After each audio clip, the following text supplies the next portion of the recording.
Comme promis, je vais vous parler de la place de la voyance dans la présidentielle.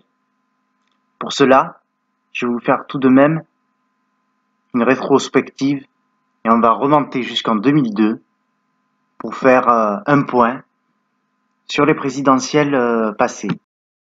En 2002, on vous a beaucoup parlé du choc du 21 avril où il y avait eu le duel Chirac-Le Pen qui était alors inattendu. Pour cela, tout ce que l'on vous a raconté était faux. En réalité, personne n'avait voté massivement pour Monsieur Le Pen.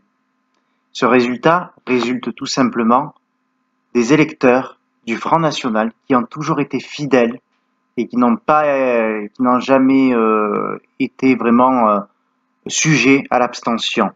Ce qui s'est passé en réalité, c'est que le 21 avril 2002, en fait, il y a plusieurs composantes. Il faisait très beau ce jour-là en France, quasiment partout. On vous annonçait dans les sondages exactement le même duel qu'en 1995. Aussi, il y a eu 16 candidats au total qui se sont présentés. Imaginez-vous la répartition des voix. Admettons, si Madame Taubira ne s'était pas présentée, figurez-vous que Monsieur Jospin aurait été au premier tour de la présidentielle. Car tout simplement, il y avait seulement 180 000 électeurs d'écart entre Monsieur Le Pen et Lionel Jospin. Et en même temps, cette élection a démontré ô combien ce n'était pas le destin de Monsieur Jospin de devenir président de la République. Réfléchissez bien, ça ne vous est jamais arrivé dans votre vie? Parfois vous vous obstinez à vouloir obtenir quelque chose ou à vouloir je ne sais trop quoi, et ça n'arrive pas. Parce que tout simplement, ça n'est pas votre destin. C'était le même topo avec Madame Clinton. Elle aurait pu se présenter 1 milliard de fois à la présidentielle américaine qu'elle ne serait pas passée. Quand c'est pas votre destin, ça n'est pas votre destin. Il y a aussi une autre composante. L'âge moyen des électeurs, des candidats, qui était environ de 60 ans. Donc tout ça, déjà, ça ne fait pas rêver. Et ce qui a conduit, si vous voulez, à ce duel inattendu, d'autant plus que Monsieur Le Pen l'a toujours dit. C'était ce qu'il voulait en fait, c'est contester un système, mais il ne voulait pas devenir président de la République. Donc tout ça pour vous dire que tout ce qu'on vous a raconté depuis, c'est faux. En résumé, cette élection n'a du coup été pas du tout passionnante. Il y a eu une forte abstention qui a contribué à ce duel. Monsieur Le Pen, de son côté, a été récompensé par le fait qu'il se soit présenté plusieurs fois à la présidentielle. C'était la 4e fois pour lui. Et la place dans la voyance dans tout ça, je n'ai rien trouvé sur Internet. En 2002, les réseaux sociaux n'étaient pas aussi développés que maintenant. Et je n'ai rien trouvé sur les prédictions d'une présidentielle en 2002.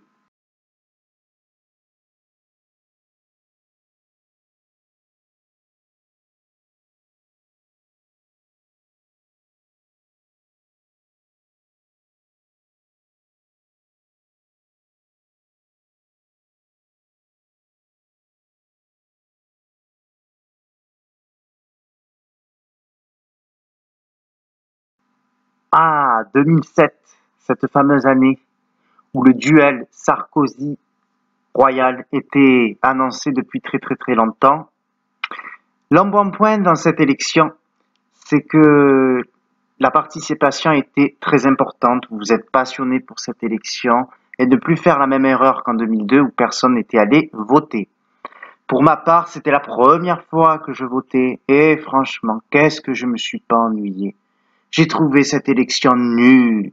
C'était mais d'une nullité. Il y avait deux forces politiques qui s'affrontaient, classiques entre guillemets, dirais-je, et comme dirait l'autre, l'UMPS, c'est-à-dire l'affrontement de la droite et de la gauche, avec des idées, il y a à prendre, à laisser. Mais moi, qu'est-ce que je me suis ennuyé? J'avais autour de moi des proches qui me disaient qu'il fallait que je vote Ségolène, d'autres, Sarkozy. Moi, comme je suis quelqu'un d'assez têtu, je n'écoute pas ce que les gens disent et je suis quelqu'un qui suis contre la pensée unique. Alors pensez bien que c'est pour ça que je me suis ennuyé. Je ne comprenais pas pourquoi on ne voyait toujours ces deux candidats et qu'on ne laissait pas la parole aux autres candidats, si bien même ils avaient beaucoup de choses intéressantes à dire ou pas. Moi, par exemple, le père Le Pen, même si on savait qu'il n'allait pas être élu, pourquoi ne lui a-t-on pas laissé la parole comme les autres? Et après, on vous dit, mais nous vivons en démocratie, nanani, nanana. Toujours est-il, comme je vous l'avais dit dans la précédente vidéo que j'ai faite, qui empiétait sur 2019, où j'expliquais qu'il n'y avait que deux candidats. Et que du coup, ben, moi, je me suis beaucoup ennuyé en 2007. Alors, ce qu'il faut savoir, c'est que tout de même, au niveau de la voyance, ben, tout le monde, tous les voyants, avaient prédit l'élection de Sarkozy. Aucun n'avait fait cette erreur-là. Ségolène Royal, bon, ben, moi, je la trouvais folle, hein.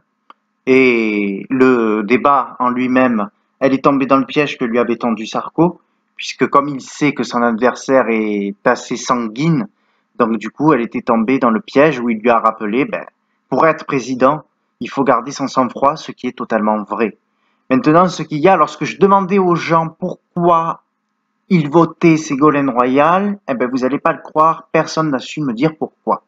Il y avait ceux qui votaient Ségolène Royal parce que c'est par principe, parce qu'ils sont dans une mouvance socialiste, et d'autres qui votaient Ségolène Royal parce que les parents votent Ségolène et donc que les enfants font pareil.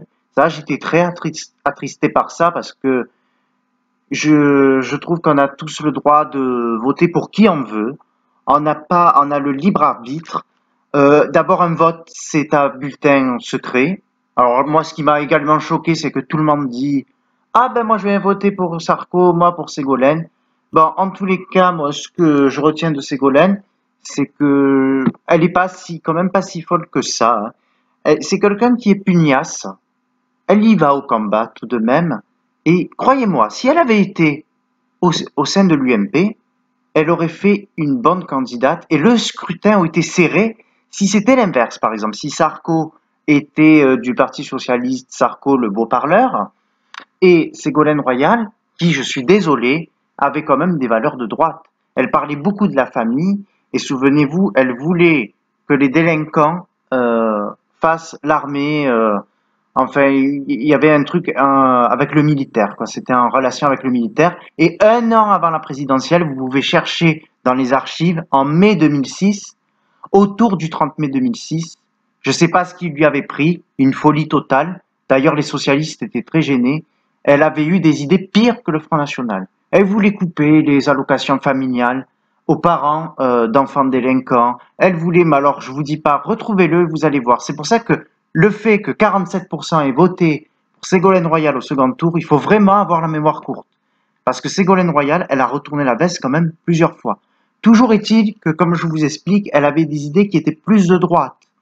Et le livre qui est récemment sorti, où elle a besoin un petit peu de vider son sac, va faire un bon démarrage et je pense que ça va même plutôt cartonner.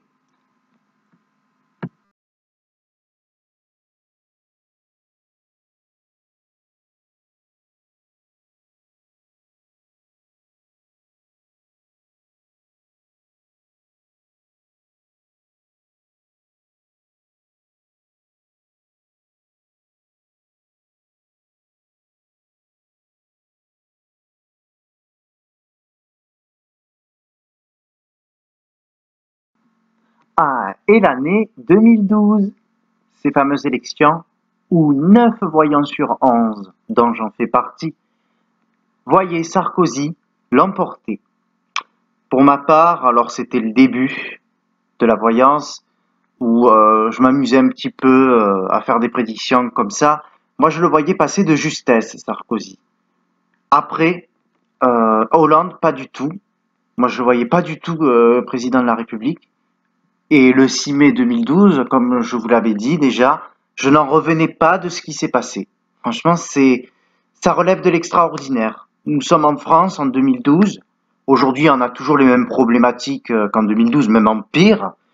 Vous êtes dans un pays où il n'y a que de l'incivilité, où les uns ne se respectent pas avec les autres, où vous avez le 13 juillet 550 voitures qui brûlent, le double le 31 décembre.